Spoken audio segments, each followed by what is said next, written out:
इतनी इतनी। हाँ मेरे चाचा जी तो हाँ हम भी पूछ लेंगे, हम जब संतुष्ट हो जाएंगे तभी। भैया काल के गाल में ऐसे तैसे तो मुंह देखो है बेटा को, और काल के गाल में अपने जीते ही कैसे लेते हैं। अपना वंश है, अपने वंश को आगे बढ़ाएगा जी। भला ये बेशक भूंजा तो देख तिलका भर पूछूंगा मैं। हाँ चाचा जी तो वैसे ही खराब है, मुझे मालूम है।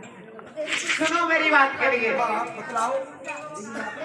ताऊ सत में द्वार के ताऊ सत में द्वार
हाँ कही सुनने को नहीं जानते।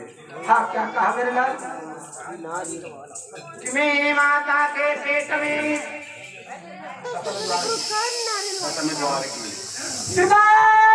भैया राम गोपाल नारियल वाले लेकिन बस ये 10 भेज दे तो के बाद सुख संज्ञान ने जब मैं माँ के पेट में तब पिता कहानी ऐसे थे कि जब मैं माँ के पेट में तब पिता कहानी ऐसे थे अरे चक्कर में की तरक्की पे हम चुप चुप सुनते ऐसे थे। कि जब तक मेरा अवतार हुआ, सुनते हो, हाँ जब तक मेरा अवतार हुआ मैं बात अधूरी सुन पाया, चाहे द्वारे तोड़ गिराऊंगा साथे का भेद नहीं पाया। वैसे है गौ कौन सुनते हो? ले पकड़ ले। तूने बहुत बड़ी कमी करी तभी तो मुझे गुस्सा आ जाता है। क्यों चाचा जी क्या बात है? तेरी बात सुन के तेरा दिमाग हाई पावर रह जाता। क्या हो गया? जब सातवें द्वार की हाँ हमारे भैया अर्जुन हाँ तुम्हारी मम्मी सहोदरा को कहानी सुना रहे। हाँ सुना रहे थे। 6 द्वारे तो सुन लो, हाँ और 7वें द्वार को जब कह रहे हाँ तभी तू पैदा है गौ। तूने बहुत बड़ी कमी करी। क्यों? अरे 5 मिनट और रुक हो रहा था।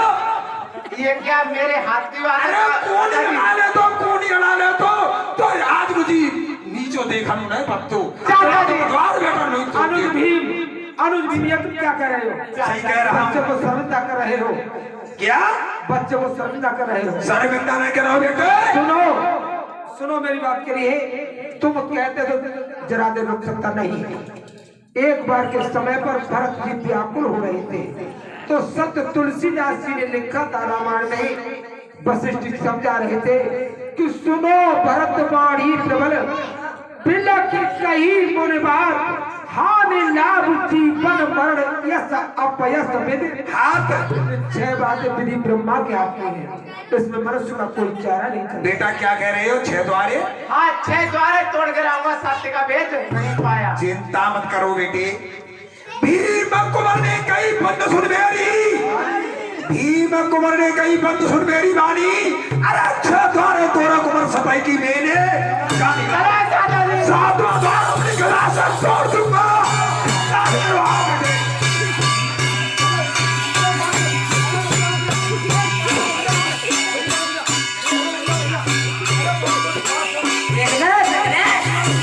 क्या बात है? इसकी चुल्लू और पैसा में डूब के मर जा। चलो चाचा जी। ऐसा है इसकी चुल्लू के सामने डूब तो नहीं सकते लेकिन रपट तो सकते हैं। ये मुहावरा है। अरे भीम ये अग्नि जल रही है, तुम अग्नि में घी का काम कर रहे हो। हम तो इसे समझा रहे हैं कि ये नजायज सुभद्रा का अकेला पुत्र है। अर्जुन के लिए हम क्या जवाब दें? कोई अनहोनी चित्त अनुचित घटना घट गई तुम हमें कायर बना रहे हो। क्यों? 6 द्वारे मेरा पुत्र क्षण भर में नाजुक बच्चा तोड़ देगा, क्या 7वां द्वार अपनी गदा से नहीं तोड़ सकता? हमें भरोसा नहीं है आप पे।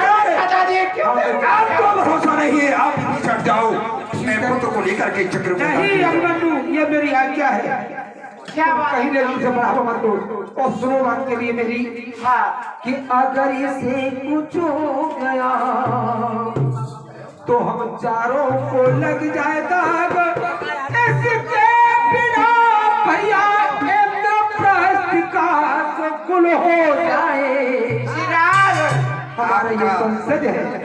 आपका मतलब ये है चक्र मैदान में पुत्र को ऊंच नीचे हुए कहने का मतलब कुछ घटना घटित हो गई, मर गया, यही तो कहना है। हाँ वीर मर गया ना, मर गया सब। इस बात को सुनिए, मौत का समय वो निश्चित है भाई साहब, इस बात को मत दोहराइए। मौत का समय वो निश्चित है, वो उसी समय पर आएगी जिस समय मौत आ जाएगी वो घड़ी न टलने पाएगी। न ये मौत पल भर घट सकती है न पल भर बढ़ सकती है, जहां आएगी उसी जगह पर खींच करके ले जाएगी। और कुछ कहना चाहते हैं? दाऊदी मेरे चाचा जी मुझे बंद कर दे। चिंता न करो, बस ही चलेंगे बेटा। अनुज भीम, हाँ। ये मैं भी जानता हूँ कि मौत का वो समय निश्चित ही होता है। हाँ। लेकिन अगर ऊंच नीच कुछ हो गई तो अनुज अर्जुन इस समय तिरक जैसे वीर सुशर्मा का मुकाबला करने के लिए गए हैं। वो लौट करके आएंगे और वो यही कहेंगे कि तुम चारों से आज्ञा दी होगी जाने की। तो भैया एक बात मेरी सुनो, और मेरी बात समझ में तुम्हारी आ जाए तो बता देना।